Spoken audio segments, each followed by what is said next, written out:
Hello everyone, today we will talk about how to fix or how to solve the problem of delay on the application of Uber. You will click on settings. In this page you can click on apps, default apps, app settings. On above you can search about Uber app and you can click. Then you can click on first stop and you can click OK.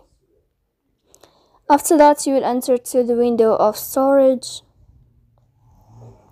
Then you can click on clear cache.